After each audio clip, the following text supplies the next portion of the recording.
சிலுவை சரித்திரத்தை இரண்டாக பிரித்திருக்கிறது, கிறிஸ்துவுக்கு முன் கிறிஸ்துவுக்கு பின் என்று. சரித்திரத்தை மட்டுமல்ல, பல விஷயங்களை சிலுவை பிரித்திருக்கிறது.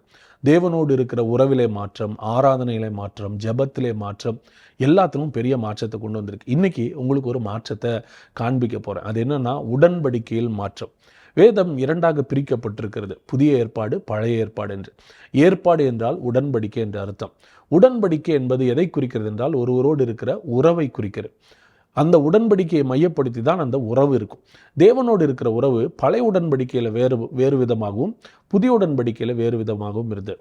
இந்த புதிய உடன்படிக்கை எங்கே தொடங்குச்சுன்னா, சிலுவையில் தான் தொடங்குச்சு. நிறைய நேரத்தில் நம்ம நினைக்கிறோம் மத்தேயு தொடங்கினதுலேருந்து புதிய ஏற்பாடுன்னு. இல்லை, சிலுவை தான் புதிய உடன்படிக்கையின் ரத்தம் சிந்தப்பட்ட இடம். சிலுவைக்கு பின்பாக தான் உடன்படிக்கையில் மிகப்பெரிய மாற்றம் நடந்திருக்கிறது. இதை நீங்கள் புரிஞ்சுக்கணுன்னா எபிரேயர் 8ஆம் அதிகாரத்தை படிச்சிங்கன்னா உங்களுக்கு நல்லா புரியும். அதில் ஒரு வசனத்தை மாத்திரம் உங்களுடைய கவனத்திற்காக நான் வாசிக்கிறேன். எபிரேயர் 8ஆவது அதிகாரம் 6ஆவது வசனம். இவரோ விசேஷித்த வாக்குத்தத்தங்களின் பேரில் ஸ்தாபிக்கப்பட்ட விசேஷித்த உடன்படிக்கைக்கு எப்படி மத்தியஸ்தராக இருக்கிறாரோ அப்படியே முக்கியமான ஆசாரிய ஊழியத்தையும் பெற்றிருக்கிறார். இவரோ என்பது இயேசுவை குறிக்கிறது. இயேசு விசேஷித்த உடன்படிக்கைகளின் மேல் ஆன விசேஷித்த உடன்படிக்கைக்கு மத்தியஸ்தராக இருக்கிறார். சிம்பிளாக நீங்கள் புரிஞ்சுக்கணும் அப்படின்னா, உடன்படிக்கை என்பது கவர்னட். ஒரு கணவன் மனைவி என்பது ஒரு உடன்படிக்கை, அது ஒரு உறவு. ஒரு பெற்றோர் பிள்ளை என்பது ஒரு உறவு. வித்தியாசங்கள் இருக்கிறதுல பழைய உடன்படிக்கை எப்படி இருந்துச்சுன்னா, இஸ்ரவேல் ஜனங்களை எகிப்திலிருந்து கொண்டு வரும்போது அவங்கள்ட்ட நான் பழைய உடன்படிக்கை பண்ணினேன் அப்படின்னு சொல்கிறார். அவர்களை கைப்பிடித்து அழைத்து வந்த நாளில் பழைய உடன்படிக்கை. அந்த உடன்படிக்கை வேற, இது வேற. காலம் மாறிவிட்டது, உறவு மாறிவிட்டது, உடன்படிக்கை மாறிவிட்டது.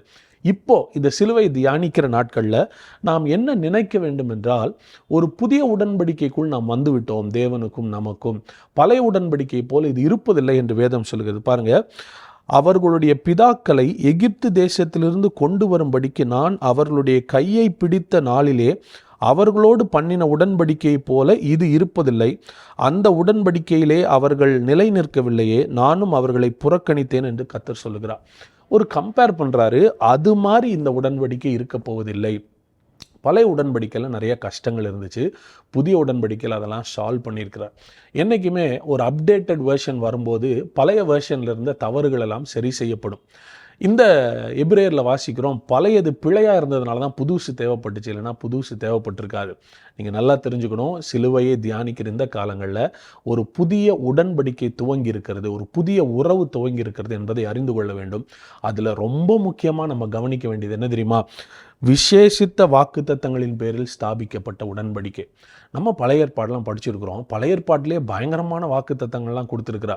நீ வாலாகாமல் தலையாவாய், நீ கீழாகாமல் மேலாவாய், நீ கொஞ்சம் எடுத்துகிட்டு போய் விதைப்ப, நிறைய அறுவடை செய்வ, நிறைய வாக்குத்தத்தங்கள் இருக்குது. அதே நம்ம ஆச்சரியப்படுறோம். ஆனால் வேதம் சொல்லுது, அதை பார்க்கிலும் விசேஷித்த வாக்குத்தத்தங்கள் புதிய உடன்படிக்கையில் இருக்கிறது. சிலுவையில் இயேசு மரித்ததினாலே தேவனுக்கும் நமக்கும் ஒரு புதிய உறவு தொடங்கி இருக்கிறது. புதிய உடன்படிக்கையின் அத்தியாயம் தொடங்கி இருக்கிறது. உலகமே மாறி இருக்கிறது. இதை நாம் புரிந்து கொள்ள வேண்டும் என்றால் நிறைய விஷயங்களை நம்ம ஸ்டடி பண்ணணும். ஒவ்வொரு நாளும் சிலுவையினால் ஏற்பட்ட மாற்றங்களை இந்த குட் நியூஸ் வழியாக நீங்கள் கேட்க போகிறீங்க. இன்றைக்கி தியானித்து பாருங்கள், உடன்படிக்கையே மாறிடுச்சு. பாருங்கள், சுதந்திரத்திற்கு முன் சுதந்திரத்திற்கு பின் இந்திய தேசமே வேறு மாதிரி இருந்துச்சுல்ல, அதுபோல் சிலுவைக்கு முன் சிலுவைக்கு பின் கிறிஸ்தவ உலகமே தேவனுடைய ராஜ்யத்திலே மிகப்பெரிய மாற்றங்கள் நடந்திருக்கிறது. காரணம், உடன்படிக்கையில் மாற்றம் நடந்திருக்கிறது. நீங்களும் நானும் புதிய உடன்படிக்கைக்கு கீழ் வாழ்கிறோம் என்பதை மறந்து விடாதீர்கள். இந்த உடன்படிக்கையின் விசேஷித்த வாக்குத்தத்தங்கள், வித்தியாசங்களை எல்லாம் ஒவ்வொரு நாளும் நாம் தியானிப்போம். God bless you.